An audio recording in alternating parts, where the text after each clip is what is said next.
je suis Clément Méric et vous écoutez Bourbon Hebdo, le podcast de la rédaction d'LCP qui vous fait revivre l'actualité de la semaine et vous dévoile les coulisses de l'Assemblée. La séance est ouverte. Bonjour à tous et bienvenue dans Bourbon Hebdo. On est aujourd'hui avec Elsa Mondingava. Bonjour Elsa. Bonjour. Alors je rappelle que tu présentes tous les mardis et les mercredis l'émission Questions au gouvernement avec donc des interviews, des duplex pour nous faire vivre ce qu'on appelle à LCP les QAG ou les CAG parfois, les questions au gouvernement. Et puis avec nous aujourd'hui un autre visage bien connu de nos téléspectateurs, Stéphanie Despierres. Bonjour Stéphanie, je te laisse te présenter en quelques mots. Bonjour Clément, alors moi je suis journaliste et vous me voyez aussi pendant les questions au gouvernement. J'arpente les couloirs de l'Assemblée pour savoir ce qui s'y passe. Et on te voit aussi de temps en temps dans Ça vous regarde, l'émission du soir avec Myriam Ankawa. Exactement. On commence par le sujet, le thème qui monte, on va dire, le retour de la menace de motion de censure à l'Assemblée. Tout a commencé mardi, celle des pas perdus, à la sortie de la conférence des présidents. Oui, il y a un agacement, je ne vous le cache pas. Il y a un agacement parce qu'il y a une programmation pluriannuelle de l'énergie qui, au moment où on se parle, doit être signée par décret, ce qui est une véritable honte parce que je ne vois rien venir sur la proportionnelle. C'était un engagement. Voilà, je trouve que le temps est long. Et puis, je considère qu'en matière d'immigration, le moins qu'on puisse dire, c'est qu'on est dans l'inertie totale. C'était donc la présidente du groupe Rassemblement National, Marine Le Pen, à la sortie de cette conférence des présidents. Stéphanie, ça arrive souvent que Marine Le Pen vienne voir les journalistes comme ça, le mardi au milieu de matinée ? Alors ça arrive assez fréquemment, c'est pas un rendez-vous du tout organisé, mais on sait qu'elle est à la conférence des présidents et on sait que parfois elle prend le temps de s'arrêter. Donc quand il y a beaucoup d'actualités, quand on veut essayer d'avoir un moment d'interview rapide, court sur l'actualité, eh bien on va se positionner à la sortie de cette conférence des présidents, donc dans la salle des pas perdus qui est à côté de la salle des 4 colonnes où les journalistes sont tout le temps. Elle sait qu'on est là et donc si elle a des choses à dire, et là ce matin-là, elle avait vraiment un message à faire passer, elle s'est arrêtée volontiers. Souvent elle marche, elle attend, elle voit un peu quelles sont les questions et si elle se dit oui, allez, voilà, je vais faire un petit son, elle s'arrête, elle répond. Elle regarde qui sont les journalistes qui sont là, si on est nombreux ou pas. Parfois, elle s'arrête aussi pour discuter ce qu'on appelle en off, c'est-à-dire sans parler devant la caméra, mais pour donner des éléments aux journalistes. Avec les micros coupés. Sur le fond, Elsa, on sent qu'elle fait clairement monter la pression sur le gouvernement, alors qu'on est à quelques jours d'une décision de justice très importante. Ce sera lundi qui va déterminer peut-être son avenir politique. Est-ce qu'il faut y voir un lien ? Alors, pour l'instant, elle s'en défend. Elle explique que là, si elle est agacée, c'est pour des raisons de fond. Donc, il y a la question de l'énergie, qui est un débat qui monte au Rassemblement national. La loi de programmation pluriannuelle de l'énergie. Exactement. Le gouvernement veut contourner un peu le Parlement en passant par décret. Donc, elle s'y oppose. Elle parle aussi d'immigration, en disant que pour l'instant, elle voit aucun texte venir. Et puis, la proportionnelle. Bayrou s'était engagé aussi à avoir cette réflexion. Donc là, elle est vraiment sur c'est du fond. Ça n'a rien à voir avec le procès donc il y aura la décision lundi. Évidemment, tout le monde fait le rapprochement sur l'agenda, se dit elle fait quand même monter la pression à quelques jours de ces résultats. Lundi, on saura si elle est condamnée. On saura si elle est condamnée à de l'inéligibilité et on saura, troisième niveau, c'est pour ça qu'il faudra vraiment observer bien cette décision, s'il y a une exécution provisoire, c'est-à-dire que si cette décision elle est applicable tout de suite, même si elle fait appel, elle est applicable. Et donc ça va déterminer... Ce qui voudrait dire qu'elle ne pourrait pas se présenter à la prochaine présidentielle. Du temps de sa condamnation, si c'est 2 ans par exemple avec exécution provisoire, enfin voilà, donc il faudra calculer tout ça. Donc évidemment, personne n'est dupe, tout le monde fait le rapprochement. Quand on discute avec des députés du Rassemblement national, ils disent « mais non, ça n'a rien à voir, on est vraiment énervé sur le fond des choses ». Et puis ils ont 3 niveaux de lecture, comme à chaque fois et très souvent.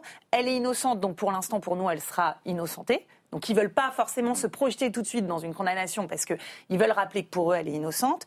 Et ensuite, ce qu'ils nous disent, c'est de toute façon, on verra ce que dira Marine. Et ça, dès qu'on discute avec des députés RN, ils nous disent on attend de voir. Là-bas, c'est vraiment la chef qui va donner là et ensuite les éléments de langage vont être redistribués à tout le monde, à tous les députés. Ce qui est sûr, Stéphanie, c'est qu'ils se sont coordonnés au Rassemblement national parce que le week-end dernier, il y a eu une sorte de tir groupé de plusieurs responsables assez importants du RN pour dire attention, on va peut-être vous censurer. Oui, on a vu plusieurs députés Rassemblement national proches de Marine Le Pen sur les plateaux télé reparler de la censure. On a vu Jean-Philippe Tanguy qui, ça c'est un peu son mantra, ces histoires d'électricité à Jean-Philippe Tanguy, mais là il l'a redit, il l'a rebrandi comme une menace de censure. Donc c'est sûr qu'il y a eu une stratégie pour remettre la pression. C'est sûr que le procès à la décision attendue n'y est pas pour rien, et cette décision, elle est en gros sur le calendrier du Rassemblement national, mais elle est en gros sur les agendas de tous les politiques, parce qu'ils savent que ça peut changer beaucoup de choses à l'ambiance, au paysage politique et au calendrier des semaines et des mois à venir. Et pour beaucoup de députés du bloc central, ils disent, voilà, regardez, tout ça c'est des prétextes en fait. Là, on est en train d'inventer des prétextes puisque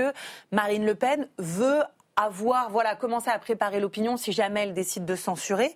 Après, ce qui est assez intéressant, c'est que pour certains députés du Rassemblement national, quand ils poussent un peu le raisonnement jusqu'au bout, ils nous disent, oui, mais quel intérêt on aurait à censurer juste après le procès? On n'est pas idiots, on sait très bien que ça ne va pas faire oublier aux gens la décision du procès. Eux considèrent qu'ils ont plutôt l'opinion publique qui est en faveur de Marine Le Pen, c'est-à-dire qu'ils ne comprendraient pas qu'une décision de justice l'empêche d'être candidate. Il le rappelle aussi, il y a plusieurs responsables politiques qui ont dit effectivement ça poserait un problème démocratique. Dont François Bayrou. Dont Jean-Luc Mélenchon aussi. Donc eux disent, tous les journalistes, vous venez nous voir en nous disant oui, tout ça c'est des excuses parce que vous allez censurer après le procès. Ils disent non, franchement, alors on les croit pas, on peut douter de la sincérité et tout ça fait peut-être partie d'une stratégie. Mais eux en tout cas nous disent, attention, c'est pas forcément cousu de fil blanc que nous, il faudrait forcément que ce soit le bazar après. Attendons déjà de voir ce qui se passe lundi. Alors il y a le Rassemblement national et puis il y a le Parti socialiste, Stéphanie.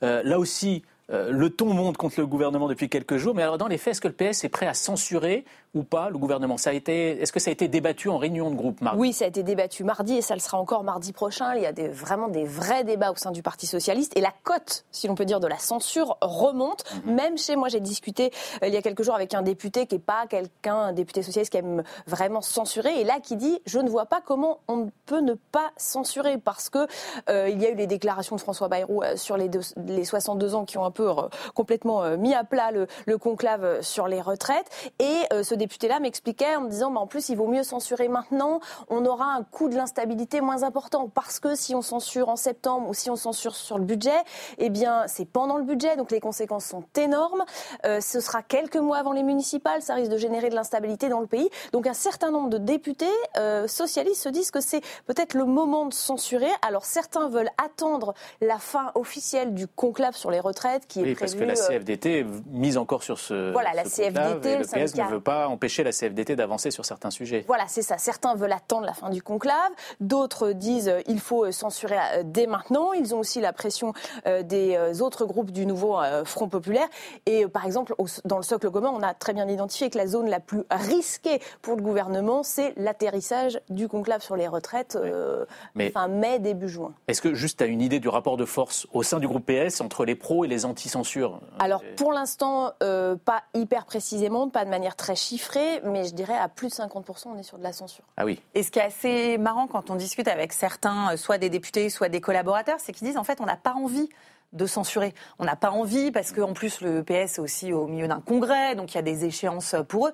Donc on n'a pas envie, et en même temps, Bayrou, il ne nous aide pas forcément à pas le censurer, parce qu'avec ses 62 ans, avec un peu l'inertie, les brouillons, etc., il donne pas forcément des gages. Donc en fait, c'est pas forcément un côté, allez, on a envie de tout bousculer, mais c'est un peu, attendez, on est quand même dans l'opposition, et au bout d'un moment, si on n'a pas ce qu'on veut, si on n'obtient pas quelques garanties, et si surtout on commence à nous dire que le budget, ça va être très compliqué, on entend, là, il y a déjà des crédits gelés, etc., finalement, on sera peut-être obligé de le censurer.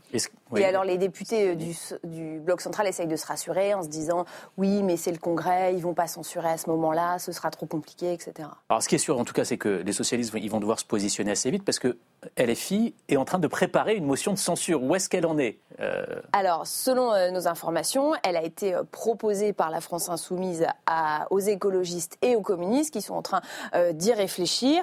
Donc, elle est dans les tuyaux. On n'a pas encore de date de dépôt de la motion de censure et donc encore moins de date de débat et de vote sur celle-ci. Mais en tout cas, c'est une question de semaines, de mois, je pense que c'est une question de semaines, voire de jours. 2 jours, plutôt de semaines. Alors après, attention, parce qu'il faut toujours bien avoir en tête 2 choses. C'est que pour qu'une motion de censure fasse tomber un gouvernement, il faut que ce soit quasiment tout le nouveau Front populaire plus le Rassemblement national.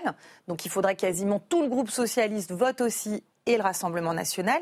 Et il y a une deuxième chose qu'on peut rappeler, c'est qu'il y a les motions de censure qui viennent après un 49.3, donc un peu sur un texte, et il y a des motions de censure spontanées. Mais là, il faut expliquer pourquoi on veut faire tomber le gouvernement, et il faut quand même qu'il y ait un peu une raison commune, des arguments qui peuvent être partagés aussi bien à l'extrême droite qu'à la gauche. Okay. Et c'est pour ça qu'il y a des échanges entre notamment les écologistes et la France insoumise et les communistes pour être bien d'accord sur les arguments de départ. Alors, il y a cette menace de censure qui pèse sur le gouvernement de François Bayrou. Et en plus de cela, le Premier ministre est de plus en plus critiqué dans son propre camp, accusé de ne pas tenir son gouvernement. Elsa, il y a eu un épisode qui est passé un peu inaperçu. Moi, j'étais surpris qu'on n'en parle pas plus dans les médias cette semaine. C'est ce qu'on appelle un tweet clash. Un tweet clash, un énorme tweet clash. C'est-à-dire entre une ministre et 2 députés exactement. De la majorité. Il y avait un texte, une proposition de loi qui était portée par le groupe Ensemble pour la République, le groupe de Gabriel Attal, pour mettre fin au maintien à vie dans le logement social. En gros, on disait, quand on est dans un logement social, si on gagne plus d'argent, il faut qu'on voit ces seuils pour pouvoir libérer le logement social, etc. Ça a été repoussé en commission et la ministre de la Ville, Juliette Méadel, s'est félicitée du rejet du texte en commission. Stéphane Vogetta, qui est un des députés qui portait ce texte, qui n'est pas le député le moins cash du groupe. Il est habitué à faire des tweets clash. Exactement. Il en a fait avec le rappeur Booba. Là, il en a fait un avec Juliette Méadel. Excusez-moi, mais qui êtes-vous, madame ? Donc voilà ce qu'il a répondu à la ministre. Kasbarian, qui était ministre du Logement, qui est maintenant redevenu député, qui portait aussi ce texte, a dit assister aux réunions interministérielles ou démissionner. Donc il soulignait que lui, il avait eu l'arbitrage en sa faveur et qu'il ne comprenait pas que la ministre soit contre. Donc effectivement, c'est monté quand même assez fort dans les tours. Alors il y a un député du Bloc central qui me disait effectivement ça n'a pas forcément passé le mur du son parce que c'était un texte en commission. Juliette Méadel, c'est pas la ministre aussi avec le visage le plus connu du gouvernement. Mais il disait attention à pas multiplier les petites vacheries parce que les petites vacheries d'aujourd'hui, ça devient les grosses vacheries de demain. Donc attention à faire retomber la pression au sein du socle commun. Et surtout, ça n'aide pas en termes de mobilisation. On l'a vu notamment sur la proposition de loi narcotrafic, les députés EPR n'étaient pas très présents dans l'hémicycle. Alors ce genre de petits épisodes, ça ne motive pas non plus à venir soutenir le gouvernement. Et toi, Stéphanie, la ministre Juliette Méadel, elle est venue te voir justement mardi, salle des 4 colonnes, c'est ça ? Oui, alors mardi, on le disait, c'est l'émission d'LCP sur les questions au gouvernement. Et à la fin, moi, j'étais un petit peu aux 4 colonnes pour discuter avec les députés. Et là, j'ai croisé la ministre qui est venue me voir spontanément en me disant « Ah, vous savez, ce soir, il y a ce débat sur cette proposition-là sur le logement social. » Et elle m'a expliqué, elle m'a dit « Moi, je suis absolument contre. Je considère qu'en fait, si on met des surloyers, notamment dans les quartiers prioritaires de la ville, donc c'est les quartiers les plus défavorisés, elle estime qu'en fait, ne pas pousser des gens dehors, ça permet d'avoir un tout petit peu plus de mixité sociale. » Voilà, donc elle estimait que la proposition là, elle est vraiment venue défendre sa position. Et alors, il y a eu une réunion jeudi soir sous un nouveau format, on va dire, organisée par François Bayrou avec les représentants et les responsables, on va dire, des différents partis du socle commun. Ça a été évoqué, cette affaire, ces tensions-là ? Ça a été évoqué et Gabriel Attal a fait part de son mécontentement en disant que c'est pas possible d'avoir une ministre qui, comme ça, clash en public, déjà fait rejeter un texte et s'en réjouit publiquement. C'est ça son problème. Oui, il est monté au créneau, selon son entourage, pour vraiment dire à Bayrou de recadrer ses ministres. On voit qu'il y avait eu la polyphonie au sein du gouvernement. Là, c'est la polyphonie entre le gouvernement et les députés. La vérité aussi, c'est que moi, un intime de François Bayrou explique, en gros, il ne sait même pas s'il y a vraiment eu un arbitrage sur ce texte. Il dit, c'est vrai que François Bayrou a un peu envie de vexer personne. Donc, au lieu de dire non à tout le monde, il dit un peu oui à tout le monde, puisqu'il se dit qu'après tout, comme les textes ont peu de chances d'aboutir, de voir tout leur, d'aller complètement au bout, ils préfèrent ne vexer personne. Et le problème, c'est qu'il faut parfois arbitrer clairement. Et ça manque peut-être un petit peu au sein du gouvernement. Et cette réunion qui a eu lieu jeudi soir, il y en aura d'autres ? Le but, c'est quoi ?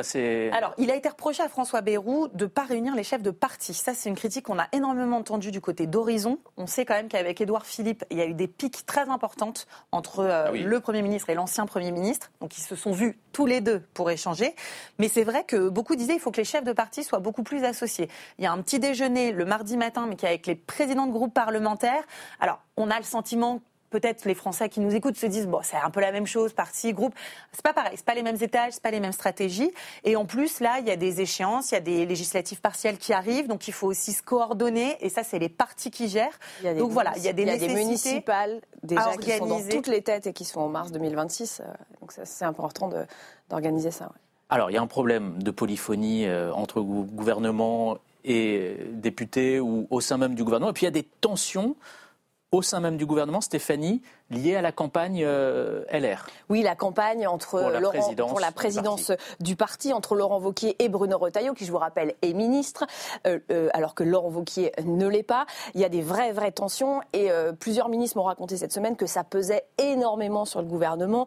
Elles estimaient, c'est des femmes qui m'ont parlé, des ministres femmes qui me disaient qu'il y a une énorme pression sur Bruno Retailleau, que Laurent Wauquiez pourrit la vie à Bruno Retailleau. Et une ministre me disait, il reste 2 mois de campagne, ça nous paraît une éternité parce qu'en fait, la ministre qui me le racontait explique que du coup, ça oblige Bruno Retailleau à se démarquer un peu du gouvernement, à se démarquer du président de la République. C'est une ministre qui n'est pas de droite qui te racontait ça. Oui, tout à fait. C'est une ministre qui est un peu observatrice de ces joutes-là et qui estime qu'en fait, ça pousse Bruno Retailleau, en effet, à se démarquer du gouvernement, à se démarquer parfois du président de la République. On l'a vu sur les accords avec l'Algérie, on l'a vu sur tous les sujets régaliens du moment. Et du coup, ça entretient cette cacophonie gouvernementale. Et ça pousse Laurent Wauquiez à s'éloigner du socle commun, me disait un responsable du bloc central. Il est de moins en moins solidaire. Petite pique ajoutée après, si tant est qu'il a été solidaire un jour. Parce que Laurent Wauquiez. Et on fait les comptes au sein du groupe. On a beaucoup de députés de la droite républicaine qui commencent à nous donner des listes de soutien de Wauquiez, de soutien de Retailleau, à la fois ici à l'Assemblée et au Sénat.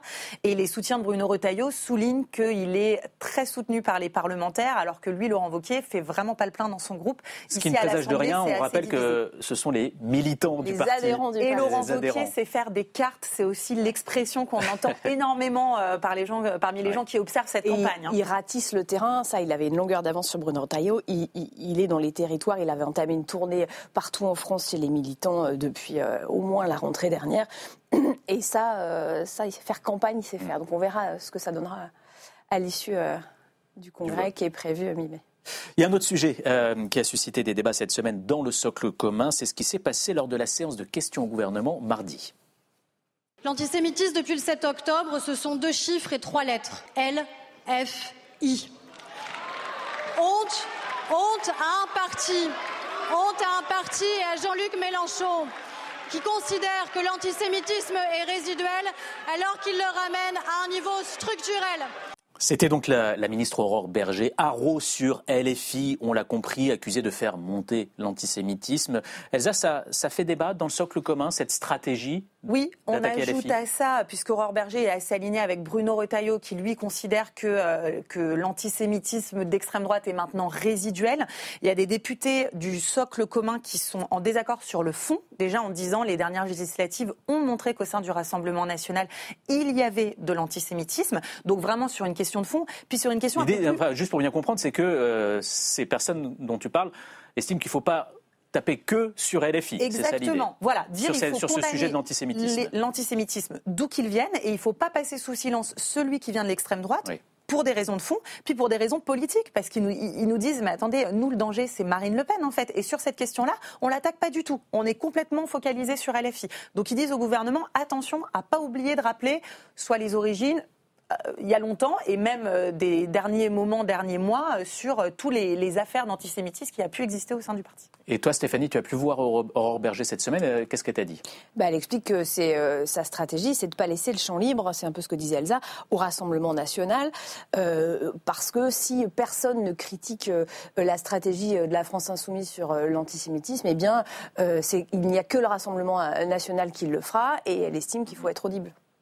Décidément, les tensions ne manquent pas entre partenaires du socle commun.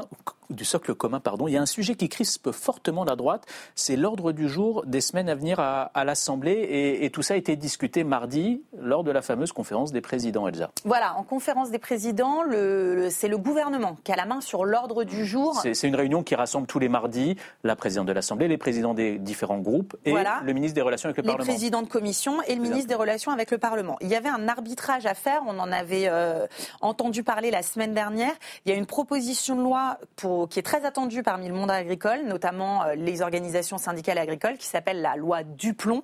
Et la droite pousse pour qu'elle soit inscrite très vite, sauf qu'il aurait fallu décaler le débat sur la fin de vie, qui a déjà été à plusieurs reprises décalé. Donc le ministre des Relations avec le Parlement, qui normalement a la main sur l'ordre du jour, là a fait un exercice un peu de démocratie participative et il a vu qu'il y avait une levée de bouclier totale pour décaler la fin de vie. Donc la fin de vie reste où elle est, les semaines du 12 et du 19 mai, mais toujours pas de place pour la proposition de loi Duplon, qui est très attendue par la droite, mais qui est une petite bombe en puissance pour l'Assemblée nationale. C'est une loi où il y a les phytosanitaires, des questions de l'eau, la question de l'Office français de la biodiversité. Bref, ça peut être explosif pour le bloc central. C'est attendu par la droite et par certains agriculteurs, mais le bloc central, le socle commun, est très très inquiet sur la tournure des débats. Alors, est-ce que ça veut dire, Stéphanie, que cette loi a du plomb dans l'aile ? Alors, probablement. Elle est très bonne et elle est faite par à peu près tout le monde. J'imagine pas le premier, que je ne suis pas le seul. Oui, elle a du plomb dans l'aile et en même temps, je pense que la droite ne va pas lâcher si facilement, que les ministres de droite, notamment Annie Genevard, qui est ministre de l'Agriculture, qui a beaucoup discuté avec le syndicat agricole, la FNSEA, qui a promis des choses, ne va pas lâcher si facilement. Donc, il n'est pas exclu qu'il trouve une place quand même dans le calendrier parce qu'on a dit il y a plein de sujets et c'est tous les sujets sur lesquels les Républicains veulent monter au créneau, l'interdiction de certains pesticides, les difficultés, ce discours de la droite sur l'écologie punitive, etc., sur le fait qu'on met des bâtons dans les roues aux agriculteurs. Il y a des choses dans cette loi qui leur permettent de porter ce discours. Voilà, les fameux néonicotinoïdes, leur réintroduction très large qui est prévue dans la loi et qui va faire énormément débat. Donc, pas de place tout de suite pour cette proposition de loi. Il faut dire qu'en ce moment, il y a un peu embouteillage à l'Assemblée. Les députés chôment pas. Et en même temps, il y en a certains qui expriment un malaise à la fois sur le fond et sur la forme. Pourquoi ? Parce qu'en fait, c'est vrai qu'il y a un peu un sentiment de trop plein, trop vide. C'est-à-dire qu'on a un enchaînement de propositions de loi qui parfois sont commencées, puis elles ne sont pas finies, mais il faut en intercaler une autre, ou alors c'est une autre semaine. Donc c'est vrai qu'on parle de textes importants comme le narcotrafic, la définition pénale du viol, mais il n'y a pas vraiment de grands projets de loi structurants et on passe un peu du coq à l'âne. Et surtout, un ministre m'explique, en fait, une proposition de loi aujourd'hui, on se fait un peu plaisir parce que elle a très peu de chances au final d'être adoptée. Je rappelle que la procédure législative, c'est une lecture ici, une lecture à l'Assemblée, au Sénat. Ensuite, il faut revenir, il faut une commission mixte paritaire. Dans ces temps très troublés, on me dit qu'il y a autant de chances de voir adopter une proposition de loi que de survivre à un saut de la Tour Eiffel. Et notre tour d'horizon de la semaine s'arrête là. Merci à toutes les deux, Elsa Mondingava et Stéphanie Despierres. On compte sur vous donc pour suivre de près ce qui va se passer lundi avec cette décision de justice très attendue pour Marine Le Pen et ses possibles conséquences politiques. D'ici là, bon week-end à tous et portez-vous bien. Merci. La séance est levée.